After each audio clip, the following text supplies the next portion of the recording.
welcome back to the Learning Clinic on CKLU 96.7 FM, coming to you from Laurentian University. I'm your host, Bob Kirwan. And again, we have another session of our Meet the Candidates radio show.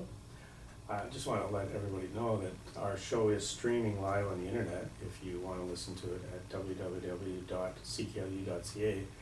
And I'm kind of proud of the fact that we are streaming because it's funny because August 25th, 2008, 6 years ago, the switch was flipped to put this across the world on the internet, and it was during the Learning Clinic show on that day. So I was actually on the show interviewing a person by phone down, I think, in around the Toronto area, who was doing a cross-country bike ride, and he was talking to me on his cell phone. We were having an interview, and during that show it was flipped to go across the world on the internet. So that was the 6th anniversary, and here we are, the Learning Plan. In the studio today, we have Jeff Huska, who is running for the position of mayor, one of 9 people running for the position. Welcome to CKLU, Jeff. Thank you, Robert.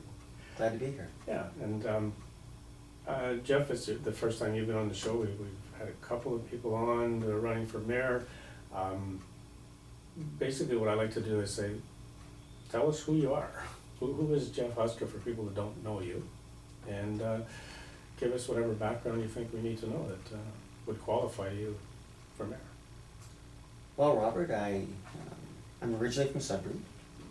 I grew up in the South End in Robinson. I spent my whole life here, other than 7 years. I went to Cambridge College. I graduated with electronics technology. And then I went to London, Ontario to take biomedical engineering technology, which is the study of medical equipment and how it works with patients and how it's monitored and maintained.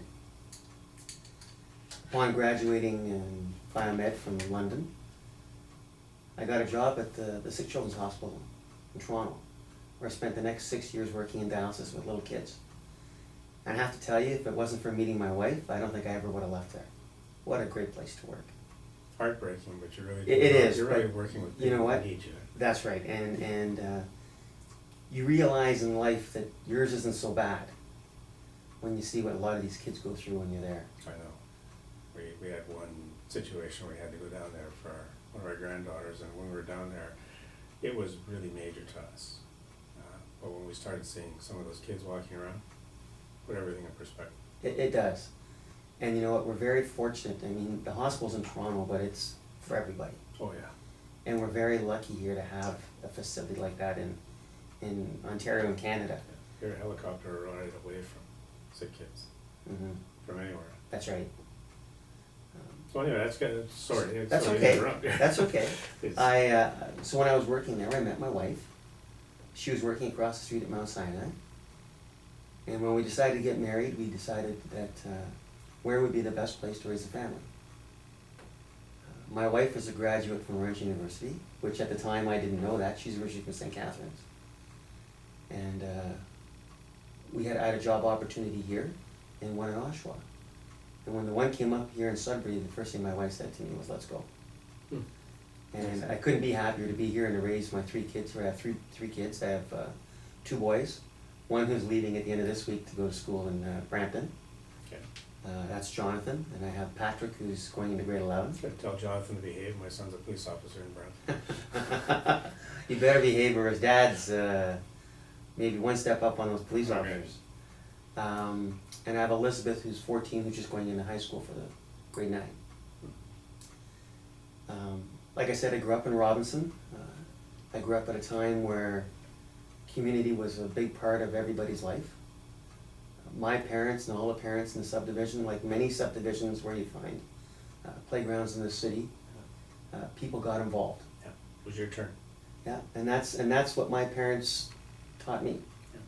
Yeah. My father and many of the people around the neighborhood built Robinson Playground.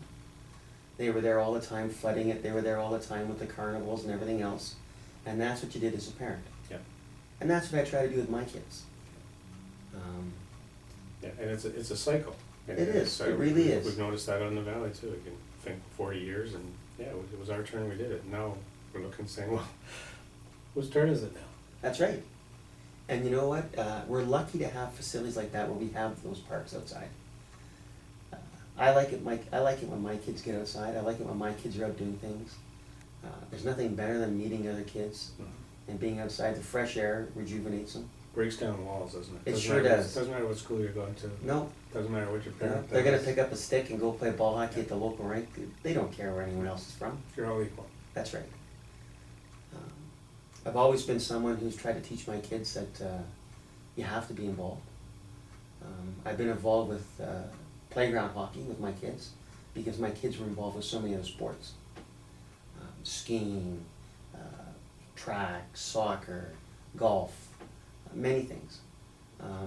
So the playground hockey was what facilitated them allowed to do so many other things because it was only on the weekends that they played hockey. It wasn't a Monday to Sunday event for them. And as time went on and my kids got older, I became more and more involved with things. Not long after we moved here and my first son was born, I got involved with the Kidney Foundation. And then from the Kidney Foundation, I got involved with other things, and then with the Market Square Relocation Committee, I got involved with that, with Market Square here in town. I'm in Board of Directors United Way. I sit on their board, and I sit on about 5 other of their committees. Did a lot of things with the hospital. I ran a lot of events for the hospital. Got involved there quite a bit. I ran their hospital golf tournament. I took it from 140 golfers to 500 golfers in a year and a half that I started taking over it. Which got everybody involved. Which got everybody forgetting what the day at work was all about. And they could come out and enjoy a great day. Didn't matter which department you were from. Didn't matter. Stress release. Oh, it was. And what was great about it was the golf tournament was usually in June. But from August through to the following April, they talked about it then. When's sign up going to be? When can we get in there? Yeah, it becomes a focal point and something that holds everybody together. Something common to hold everybody together. That's right. Yeah, that's I used to say that. And not whether it could be any kind of sport, but I used to say if you ever see someone with a picture of something to do with golf, and you like to golf, you're instant friends. That's right. Because golf doesn't matter who you are. If you've got that common love for the game of golf, you break all other barriers. So That's right. so it's good. Golf's a great example because if you're a single golfer and you're walking up to a golf course, very seldom does someone ever say, when they have 3 players or 2 players, no, we don't want anyone joining us. By all means. Yeah, they all invite you. Yeah, come on in. Which is an interesting analogy to what a community is all supposed to be about. Exactly. And surprisingly enough, I worked next door at the Idaho golf course. I started there when I was 10 years old. And I worked there till I was 22. My kids can't get over the fact that when I started working there, minimum wage was $2.15 an hour. And 1 round of golf a week or whatever. Yeah. We got to play Friday mornings. Yeah, Friday mornings, okay. You know? But I loved it, and I got to meet a lot of people. I love meeting people. Yeah.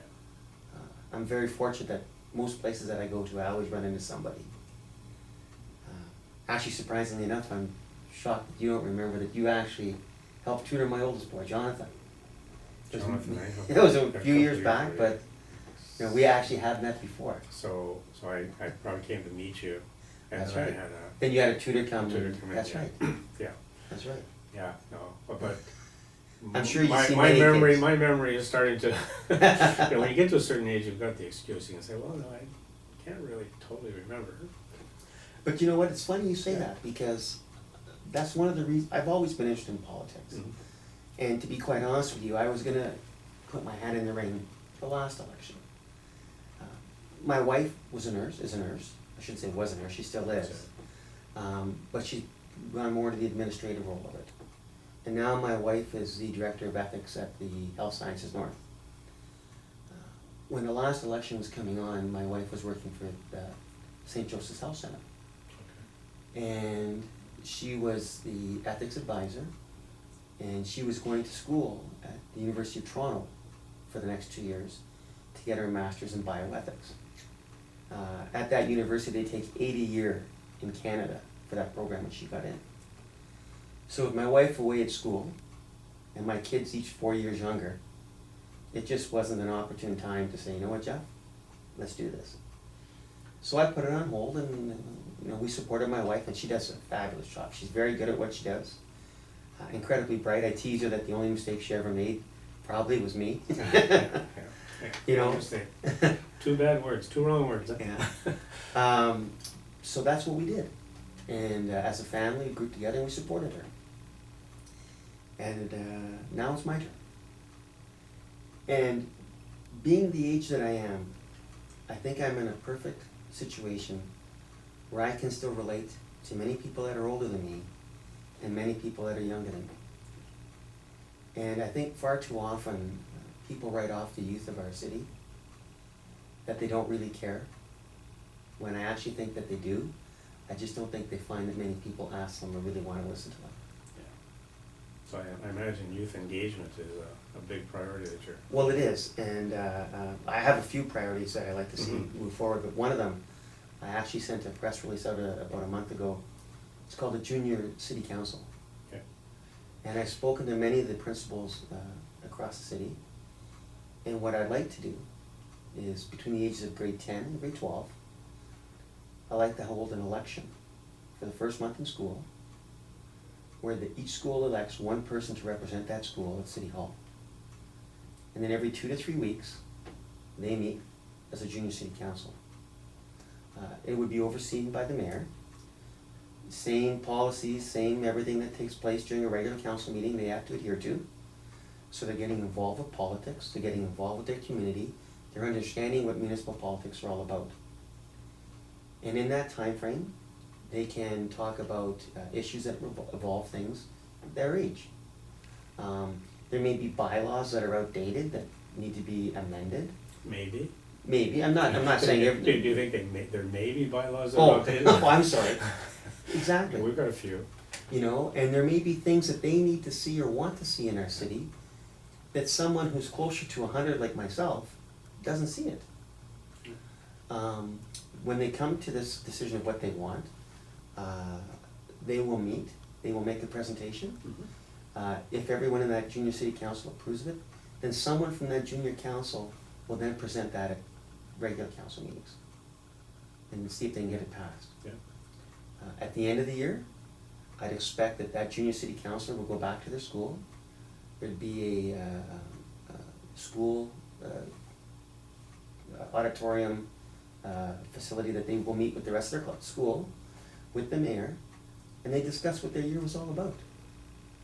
And I think that there's a lot of young future leaders that we have out there that just aren't given that opportunity. Yeah. And from, like I said, from talking to many of the high school principals, they love it.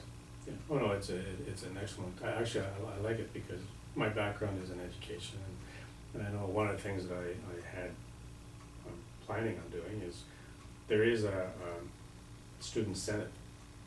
Yes, there is. That exists, and there are representatives from each school that meet several times during the year as a body.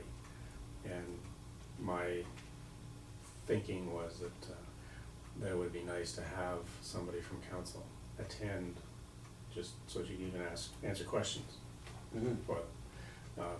That would kind of like be a part of what they were doing. So it exists, and kids are starting to get together. They do want to be heard, and that little bit of formality is good because now you've got that link. Because I think we do have to link a little bit more to the education. I think we do too. And those kids, when they go back to their schools, after that first month when they get elected, they represent that school just like a counselor will represent their ward. Yeah. And if students have issues, they will bring it to that representative of that school. Yeah. And it's their responsibility to bring it back to their junior city council. Yeah. And I've explained to these principals that, these kids are going to find out that not everything's going to get passed. Not everything's going to go through. But at least they're understanding the formality of it and the process of it. And who knows, one day one of those kids may be sitting in this chair talking to someone at the other end about what they see for the future of Sudbury that they're running. Yeah, very much like the ward system. Exactly. It's just our school is a little bit bigger. That's right. And we've got more students of different ages. But it'd be nice. So like it'd be nice for us to listen to what they have to say. Yes. Truly listen. No, it's true. That's a good point. I love it. So obviously, communication. Was a It's huge big part of in yours. what I believe in. My tagline in my campaign is collaborative leadership. I don't claim to know everything, although I tell my wife I do, I tell my kids I do, especially when I think they're in trouble. But I don't know everything, and I do believe in taking the experts in the field and utilizing with their knowledge, and listening, and then taking that information and trying to make the best possible solution we can with what they're telling us. I look at other things that we have in our city. I look at, we talk about the housing market and development in the city and how lately it's talked how it's been down. Well, development charges are a big factor. Tell me about it, I'm a mortgage agent now, tell me about it. When you're putting in major complexes or businesses, and the dollar value that these people are expected to pay before the shovel hits the ground is difficult. Yeah. I'd like to see those fees, if need be, dispersed over 5 or 10 years. So it's not a big hit right off the bat. And if that business or that building is ever sold, it's like a lien against the facility, and that comes back to the city long before anyone else takes ownership of it. Well, my big thing is, even if the charge stays the same, have it paid on closing, so it becomes part of the mortgage. Exactly. Don't pay it Yeah. up front. But not up front. It You can't be. You just don't have the money. No. You can pay it at closing, there's no problem. But the development charges, we could spend a whole show on the development charges. I've mentioned to people, one of the difficult things of being on council is that you have to be prepared to take a look at 5 150-page reports at any meeting, and know that it's page 122, paragraph 3, in report number 3, that contains the critical element that that you pass over, and you're finished. That's right. Because 3 years from now, you're gonna be told, well, you passed it, you approved it. Yeah. And having the ability to find that critical page is huge, and sure. it's hard. It's not easy to be able to get elected because you've got a whole bunch of nice fancy signs on lawns. Exactly. And get in there, and all of a sudden, I've got 5 big reports to read through, and I'm working full time. I mean, it's an unfair responsibility to place on people. It is. Having said that, I'm not a Well, I know it's an example you're giving me, but Yeah, I'm not no. a firm believer of 500-page reports either. No, well, that's, yeah. Someone should be able You to gotta tell do it. me something in a concise, Yeah. proper way. yeah. I have a math background, I know that, you can make a 500-page report pretty fast if you That's gotta right. put some math into it. That's And, right. But those are the problems that we've got, and it's the, I guess it's the pattern that we've got so far where, I don't wanna get into Maley Drive extension, but the pattern we've got where the $40 million that we put aside for the city of Greater Sudbury, 32 million of it is in future development charge fees. Mhm. And it's like, that's future development charge fees. And that number is creating the 17,000 per home Mhm. number. And so, as long as Maley Drive is a top priority, that $32 million stays on the books, and you have to aim for that 32 million. That's right.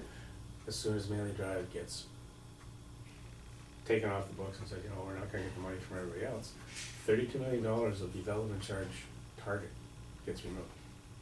And that average development charge goes down. Good down. So, and that's on page 148 of the report. So it's like, nobody sees it, or nobody asks the question. And that's just one example. There's so many things, and as a mayor, yeah, you're working full-time, you got a staff, but you got a council coming in that aren't working full-time. That's right. And working, so you're really in a teaching mode as a mayor. You are, and I also think a big part of what the mayor's responsibility is not much different than the lobbyist in the States. The mayor does represent everybody. Yeah. And when issues come up, whether it be for Onaping, whether it be for Skeed, or Cape Pearl, or want a pate, and it's a good idea. The major role of that mayor is to lobby the other councillors to make them understand Yeah. what is important, because as much as someone is voted in for their ward, they still represent the city. Yeah. And I think part of that has been lost over the years. Well, you're right, I think you're bang on. I think if you go back to the days of regional council, when everybody sitting at the table had their loyalty and everybody knew, you know, what hat they were wearing, those ideas, the idea for Moniping would be brought forward. And I think they were quick to see that, hey, that sounds like it would be good for my ward too. That's right. So I think we did have that, even though we had that division, Mhm. I think the mentality that people brought was, that's a good idea. That's right. I want it for my ward too. So you too? Let's agree to it. And now you started to look at what was good for the entire city. And you didn't have the entire city. You had the regional council. So I think you can work with the system we've got now, with the right frame of mind and the right philosophy. I totally that agree. spirit, you know, it's. And actually, on my webpage, I talk about, it's an analogy that's used quite often. It's the hub, the spokes, and the wheel. And that hub at the axle is the mayor and Tom Davy Square. Mhm. And those spokes are going out to each ward, and on the rim of that wheel Yeah. is the councillors. Yeah. And if we work together, that wheel is gonna turn pretty smooth. And the thing that joins the councillors and the mayors are the spokes. Yeah. Try driving a Exactly. bike without the spokes. And you know what, and I also tell people, I find the spokes are the people. Mhm. Because the people are telling the councillors what they want, and they're telling the mayor what they want, and together they work in unison and everything works out great. Yeah.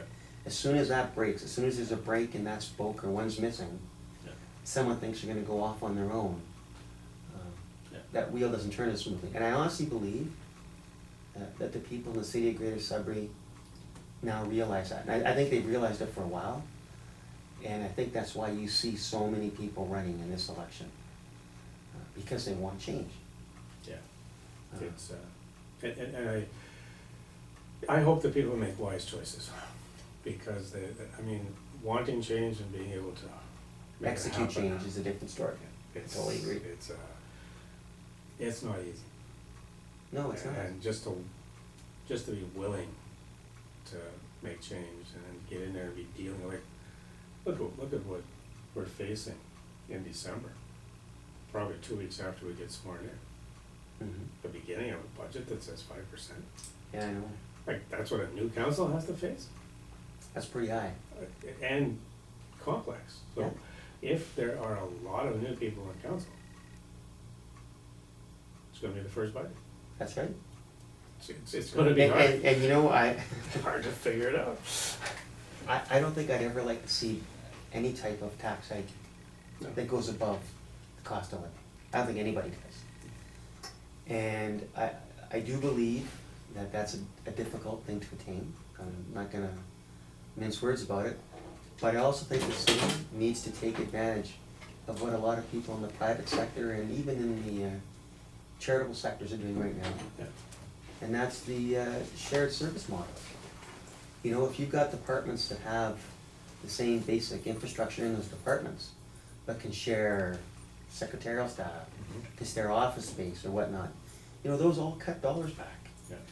I mean, we have facilities where city employees go to work, where there's 4 or 5 white cars parked in that lot, but they're only taking them to and from their home. Yeah.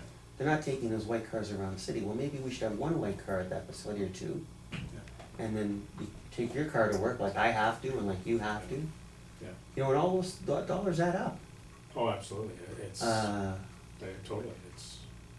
And you've got to find it. So now you've got to have the will to find it. That's right. And that's where, I think that's where the mayor is going to have a huge challenge. I know I've talked to a few people, and I think there's generally agreement that every election is important.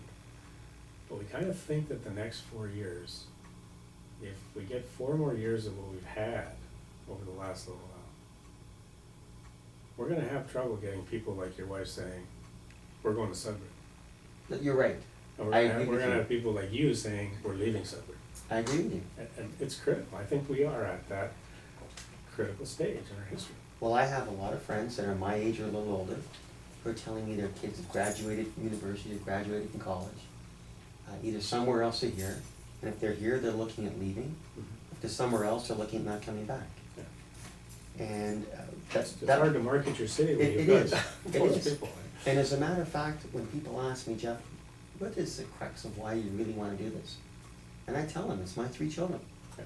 And when I tell them it's mine, I don't literally mean No, just I see. mine, I mean They everybody's. They represent the future. But I like my children to have the choice. Yeah.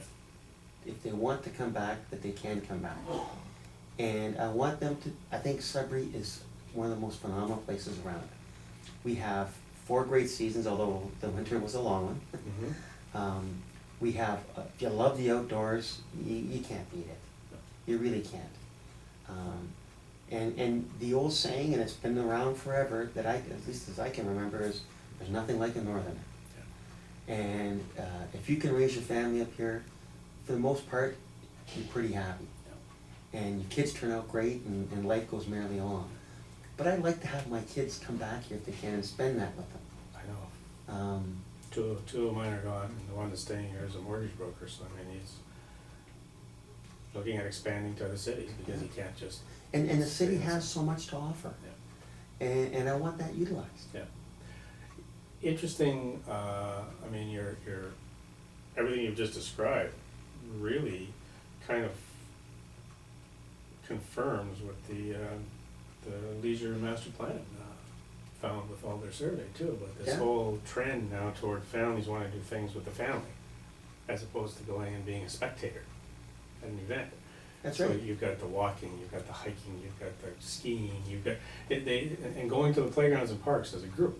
You've got this whole trend now that seems to be families saying, well, when we come together, after all going to different schools and different work, we wanna do things together, not go someplace to watch one of them, family members That's do right. something. And I think this whole, I'm watching with interest, this whole move toward nature trails and bike paths and playgrounds, and I'm thinking, that's what people said in the leisure survey. Mm-hmm. That's what they want, that's what they're doing. We really have to pay attention to the fact that this society wants to do things together with their family. What I find surprising is with all the new subdivisions that go up in the city, you don't see new field houses. You don't see areas mandated that have to be allocated to a soccer field or a baseball diamond or a hockey rink, Yeah, we're still driving to those things. you know? And as much as kids love playing hockey and lacrosse and love to figure skate and everything else, they still like to go down to the local playground with their Yeah. friends and Yeah. play hockey or skate or Yeah. whatever, or have a game of baseball. They still love to do that. You're right on, it's a huge, and I think when you think of you growing up, what it was like when you were growing up, and I think of what it was like in the valley, everybody in the subdivision could walk to that field house, and there was a rink, and there was a, playground equipment, and there was a big enough field house that you could actually do stuff in. Mm-hmm. You could actually have meetings, you get like, it wasn't just a little shack where you could change your skates, so, yeah, you're right, and I think that whole idea of the family wants to go out for a walk in the evening. and Well, the they wanna Rainbow do a Routes com- is a great example. Yeah. I mean, of having areas to go for walks throughout the city and Yeah. whatnot. I think that's fantastic. I tell people about Robinson Playground, obviously, because I grew up near there. Robinson Playground right now has no playground hockey teams. But if you go there anytime through the winter, that rink is packed. Yeah. They even put a skating pad beside it Yeah. for those that weren't playing hockey. During the summertime, they have soccer fields, football, I mean, they have the room, they're lucky enough to have the room. But I firmly believe if you had a shack and a rink, or a shack and a soccer field, or a baseball diamond, you'd get the kids there. Oh, yeah, and you can play a 3-hour game, That's right. you don't have to. And, you never have that's to 3 get- hours where they're not sitting in front of the TV. You don't have to go off the ice. No. You know, and ironically, and a lot of the playgrounds I've gone to, because we go to other carnivals and whatnot that the kids have throughout the year, it's volunteers that are working the kitchen when the kids get the hot chocolate and everything. Yeah. There's still people that will do that. Oh, There You know? are, yeah. There are It's people just- that want it. They That's wanna do right. that. That's right. And there's nothing better than the fresh air for the kids. No. You So know? I'm glad to hear that. Like, no, I think it's a whole change of philosophy because, yeah, there's the element that wants the big, huge, 10,000 seat multi-complex that, yeah, I definitely want it, as long as we don't have to pay for it. But if we have to pay for it, wow, you know, is a private investor gonna want the increased rates across the city so that their rates at the big complex are competitive? They don't want all their customers going and renting the other town ice and leaving their ice empty because it's so much cheaper. So now you're into this, yeah, is the rink in Cape Breton gonna pay the same rate as this big new facility because that's the agreement you made in order to get the funding? There's some major issues. It's not just go get a private investor. No, Well, yeah, but the P3 modules that the Canadian work. government had come up with Yeah, are some pretty fantastic systems they in work. place. yeah.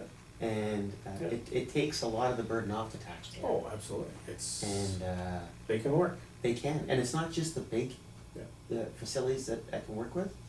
I was telling someone the other day, and I use Cape Breton as an example, but they're not the only place Right. where they have the assisted living complex that they wanna build. They still need between $5 and $10 million to get this money in to build this facility that they need. You know, there's no reason why they can't apply for P3 funding and something like that, and to me, the city should help facilitate that. The city should be acting as a venue or a transport to allow them to get that opportunity. Now, if it doesn't go through, at least you tried. Yeah, you made the attempt. That's right. And I think people would be surprised, and you know what, if, they're not the only place, so maybe taking an assisted living place like in Cape Breton, and maybe there's one needed in the valley, maybe there's one needed in Garrison, then maybe the model of building those facilities can be grouped together, Yeah. you know, where it may attract other people in the private sector, Yeah. and to get those things done. And we have to get them done. That's right, and for as much as we want to have our youth have more of a voice and be more involved, we can't forget the seniors that we have in the city. Let's face it, they built, well, They built this place. that's right, they certainly have. Yeah, oh no, it's, Uh, there's, like I said, there's so much on the table. And it's like, you can't waste those 4 years that are No. coming. We can't waste them. No, and a big thing that I hope people understand, and it will depend who gets in, is that they get in today, tomorrow they won't notice a significant change. It will take a bit of time, Yeah. but I think that if the right person gets in, and the people in the city see the momentum and the change that they're trying to bring forward, and I still believe that as long as you're open and transparent with everybody, then I think you'll garner their support. I think we're electing an 8-year term here. Yeah. Well, there hasn't been one since we amalgamated. But I think we're electing, I think Yeah. we have to look at that the people you're putting in, you hope you've got the confidence in them for an 8-year term. That's right. Not just 4. That's right. You gotta put them in, you gotta make sure people are there. Now, they gotta go through another election, but they should be people that can stand that. Because these first 4 years are critical. The second 4 years are gonna be What makes to make sure the ball That's right. roll. That's right. So it's, and then after that, it should be, hopefully smooth sailing. But in the meantime, we gotta start attracting business. We gotta start And we giving do. people reason to stay. And we do. And it's surprising how many times through a day or a year that I very seldom get to watch TV anymore, but my computer I sit with my back to the television when the kids have it on. And it's amazing the commercials I see about London, Ottawa, Kingston, Peterborough, Yeah. you know, all these other cities. But I don't ever see any commercials about Sudbury. No. And I think the city has a responsibility to So advertise and promote us across the province. It's like when you get a good fishing spot, you don't wanna tell anybody else about it. But you know, we're sitting in a perfect venue where I believe the city should take full opportunity to advertise. We have students that come here from not only the province, the country, and around the world. Yeah. The city should be taking this opportunity here at College Boreal and at Cambridge College Yeah. to do everything they can to entice these people, these young people, to stay here. Yeah. It's so nice that you mentioned that because my next guest in 25 minutes is Bill Best, the new president from Yeah. Cambridge. So we'll be talking about I'm sure that's one of his roles, to get more involved with the city. And I think we have to, as a city, get more involved with our education. Well, that goes right back to collaborative. Yeah. Collaborative leadership and wanting to do that. I mean, we have, I was not part of how the transit system got laid out in the city, and I don't know the ins and outs of it totally. But to me, when the transit system does get put in place and where the routes are gonna be, to me, the way that it should be directed is we should have a representative from the university, from the colleges, sitting on that committee and telling people, you know, students like to go at this time, this is more of an opportune time. Not everyone wants to go to downtown. Yeah. Is it not possible to have a route that goes from university, say, to the Four Corners? Yeah, they do their shopping at the south end. Yeah. But they have to wait 2 hours to get back. Yeah, or they have to go downtown and back up, or they're Right. sitting with their groceries Yeah. in the middle of the rain somewhere, right? I know Just it's- things like that. Yeah, little things that you don't That's know right. unless you're You know? listening to people. Yeah. No, that's good. We've got about 10 minutes left. Any other major things that are on your platform that, I think we've skirted an awful lot of them. And I think it's important to understand, I think the philosophy of leadership is important in this. It's, like as we've been talking, if we go back over and listen to this, there's certain strands that run throughout a lot of what we've been talking. That family focus, that collaboration, that, getting down to actually truly listening to what what the people want. little things are. That's right. that irritate people. Now, I mean, we could sit here and we could talk about accountability and infrastructure, and I honestly believe everybody's gonna be talking about that. I'd be shocked if somebody didn't. We could almost write the same thing for everybody. That's right. The only things about infrastructure that I ever really talked about, and surprisingly enough, I saw it for the first time last night myself, was I'd like to see a lot of the minor road repairs done, especially on the major roads, done through the night. I mean, we have shift work at the hospital, we have shift work at ballet, we have shift work all over the place. I don't really understand why we can't have it with the city, so that the pothole repairs or the minor road repairs and whatnot that has to take place is done at a time, just off-peak hours. Especially things that don't involve other companies or subcontractors. Exactly. If they're city, then yeah, you're right. You know? It makes sense. And you know what, and if we can actually control that, Yeah. then maybe we can go with less contracts, and there may be an opportunity to hire more city staff. Yeah. I'd like to see, like even something as simple as street sweeping. Why does it have to take almost 2 months to have that done? Why can't that just be done on a 24-hour basis from the minute that it starts? And they work in shift like anybody else would. You know, I think it would make a lot more people happier. You know, when the snow's gone and the pothole repair starts, major routes through the night, minor arteries are done in the day. Well, you're from the hospital industry, so, rip the bandage off fast and get that pain out of the way real quick. Don't pull it off slowly. And you know what, maybe we can get to a lot of these problem areas a lot faster Yeah. if we're doing it around the clock. Absolutely. But no, you know what, I firmly believe that, like I said, accountability infrastructure is gonna be on everybody's plate. I hope people realize that, with me running, I don't have any vendetta against the city. I'm not someone that, went up against them and lost on anything. I'm not anybody who demanded this or demanded that. I'm just somebody from the city who's lived here my whole life and feels that I can make a change, I can make a difference. It's your turn. It's not right to sit Yeah. back. I always tell my kids, you know what, if you want change, you gotta step forward at least one step, because if you don't step forward, it may never come. No. I believe that it's, in life, if you want change, it's you either become part of the solution or you're part of the problem. And I'm trying to become part of the solution. I put a lot on stake. Like I said, other than Brian just getting his leave, I think I'm the only one that's actually working right now during this. I'm willing to give up a job that I've had for 28 years, to do this. Yeah. I'm lucky I have the support of my family. So you can't do this kind of thing Without them. without. No. So, I have a vested interest, and not to say that the others don't, and I don't mean that for a second. But I'm doing this because I believe I can make change, and I believe that the change that we can have is positive. 24-hour shopping, or actually I shouldn't say 24-hour shopping, it's giving businesses the right to choose their own operating hours, I think is important. And I think that the referendum, if people get out and vote, should decide that. And I think they have a valid reason.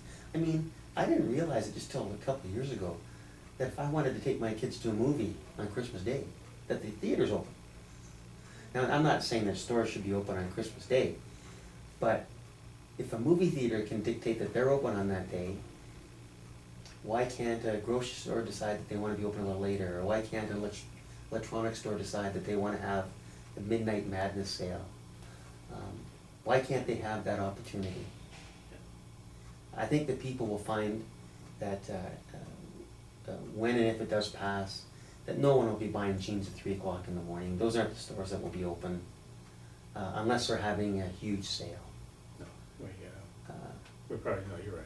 I mean, the stores won't stay open if they're not. That's right. profitable, so That's right. It'll swing back. I mean, interestingly enough, it's being decided. That's right.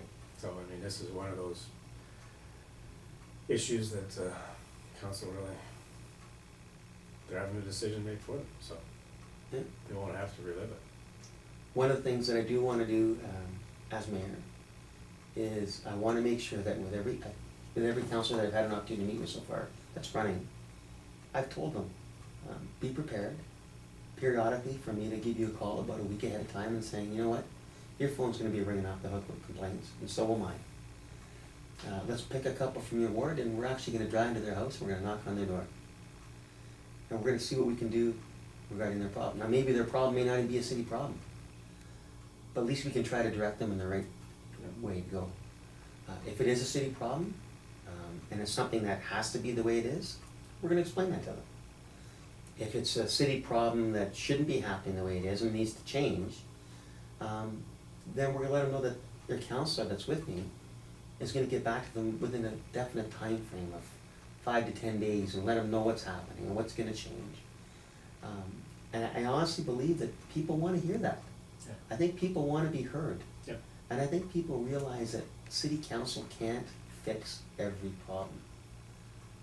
You know what, thank you very much for taking the time to come to my house and talk to me about it, Yeah. because I appreciate that. And I think when it comes time to the bigger issues that are gonna happen, I think if you've taken the time to meet with the people about some of the smaller things, I think you're gonna garner a lot of their trust when it comes to the big things.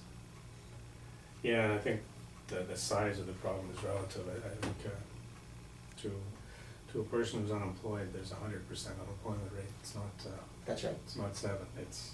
That's right. And to the person who's having problems with their water line, that's the most important problem in the entire city. So. Yeah. You've got that perspective. So it's responding to those little things that are huge in the life of the individual. Minor on the overall scheme of things, but that's who you're representing. Yeah. That's who you're advocating for. Very interesting. Don't want to miss anything though. Did we cover everything that you? I think we did. The one thing that we really didn't touch on that is important to me since the last 5 or 6 years with becoming more and more involved with charities is I still think that the city has a huge responsibility to some of the social programs that go on around here. And I think it's imperative that the city doesn't forget that. And I do think that they do a lot of good work when it comes to that. And I hope that continues. We just said not everybody's as lucky as the next. Yeah. But that doesn't make them any less important. No.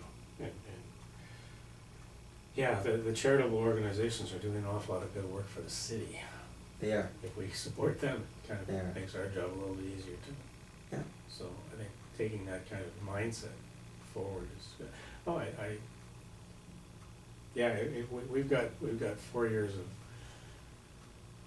unbelievable work, but the responsibility for these next 4 years, to me, is this next council is either going to be, I don't know whether they'll be held to blame for kind of hitting the end of the road, or be given credit for turning the ship around. But Mhm. the next 4 years is definitely going to be something that we're Well, gonna the have one to thing I live do hope for with the next group that comes in is I hope we have a lot more of definite decisions made with. and a lot of definite, we're gonna postpone this for another couple of weeks or I another don't- couple of months. I don't think we have the time anymore. We don't, we If the don't. decision's wrong, change it later on. yeah, You know, you can always yeah. revisit a decision if some new We have to information start comes. moving forward, But you've gotta start moving. yeah. And if there's no waves in the harbor, there's no ships moving, I guess. There's Yeah. gonna be some waves that are caused. That's right, like, not everyone's gonna be happy. But we all have to survive. I really appreciate you taking the time to come in. It's been. I it's been I good. feel privileged that, I feel bad that I can't. it's I an didn't anniversary though. Yeah, it is, our anniversary. The anniversary, first online show was the Learning Clinic, August 25th, 2008. I can remember, I've even got the picture on my website of the former general manager sitting here, thumbs up. Yeah, So it's, there's communication, we're Yeah. around the world, so. Jeff Huska, running for mayor, City of Greater Sudbury, wish you the best of luck. It's gonna be a busy 9 weeks. it is. Thank you, Robert, I appreciate you Yeah, having me. Thanks for coming in. You're listening to the Learning Clinic on CKLU 96.7 FM. I'm your host, Bob Kirwan, and I want to remind you, stay tuned at 2 o'clock. We have Bill Best, who is the new president of Cambridge College, coming in. Thanks, Jeff. Shut this off.